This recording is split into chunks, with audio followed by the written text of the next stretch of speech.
that we are not in? Over the course okay, basically hi so basically over the course of the semester we have learned many things from group projects and the lesson it's from the concepts itself learned in class, and these are the things that we learned. So the first thing I learned is to ensure that every group member is on the same page. And it's good to check-ins and check-outs to ensure that our understanding of the activity are the same. It prevents miscommunication, additional work on everyone's part, and reduces group tension and frustration when work produced is what is expected. And we also learned that how you give feedback affects how others respond to it. So when you work in a group, the group cannot grow if one just says, I don't agree with it, and then leaves it like that without an explanation. So in our first group project, we had a lot of tension and disagreements about certain aspects of it.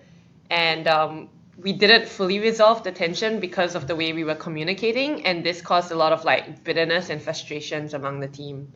So when we decided to do this final project, we started first by establishing rules and expectations. This included checking Slack as often, as well as providing constructive feedback in the form of, I don't agree with this because ...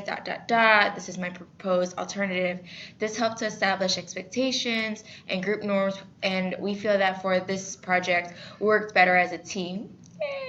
And there was more sharing of perspectives and openness to suggestions, especially because it was clear that when other members disagreed with an idea, the disagreement was in relation to the idea and not the person.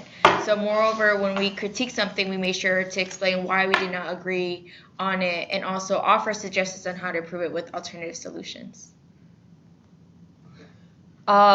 We also realized the importance of breaking understanding goals down into smaller bite-sized pieces, not only for the benefit of the students who will have a clearer idea of what steps they need to take in order to achieve the learning goals, but also for the teachers who have to design activities to facilitate this learning. And this was a really big lesson for us because in our first project, I think we went too abstract and then it got really confusing and then everyone didn't know what was going on. So I think the sub-problems and the performances of understanding that we broke the understanding goals down into provided us as instructional designers with a checklist to ensure that the activities we were coming up with actually made sense in the grander scheme of things, and that it provided students with the opportunity to demonstrate that they really acquired the intended knowledge and skills.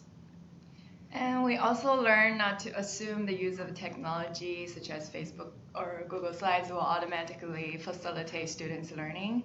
And technology should be incorporated to support students' thinking that links toward the learning goals. And technology is not the solution, it is a means. Technology by itself doesn't cause anyone to learn better or worse.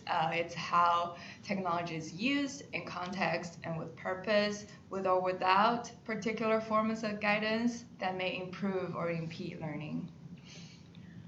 So verbs we use are important when articulating our performances and understanding and learning objectives. For example, when we say that we want students to be aware about something, we are actually not providing students with a clear picture of what is expected of them. This is because aware is a very broad concept. What exactly do you want them to be aware of? But when coming up with learning goals, it is more valuable to be precise and clear for students to understand and design purpose.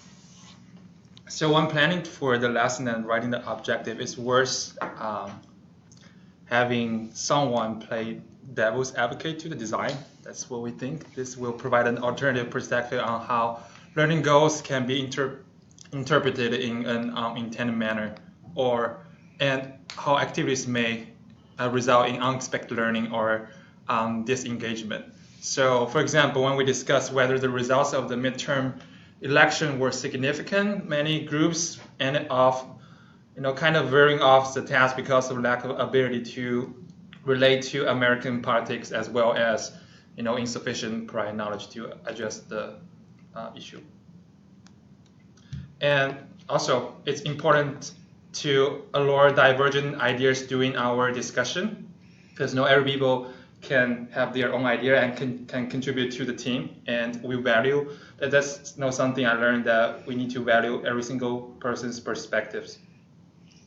Yeah, and it's important to, acknowledge no idea is a bad idea during the brainstorm stage, because we can always integrate different aspects of these ideas and create something more thorough and complete in the design process. And I think over the course, as a group, we learned to prevent ourselves from judging each other's ideas, even though some of them might sound underdeveloped at first. And we learned to synthesize different perspectives into our instructional design.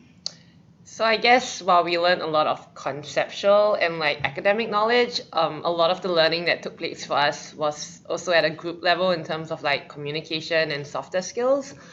But I think we had fun. We had fun, right? Yeah. A good team. So yeah, Merry Christmas And also, oh, Brenda wants to say something yeah, I else. want to say something. I feel that as a team, we also realized that like when trying to come up or design courses or lessons or concept, there's really no right or wrong idea, and it really just depends on how the designer or the teacher really aligns the learning activity to the overall understanding goal or the problem that they're trying to solve or achieve.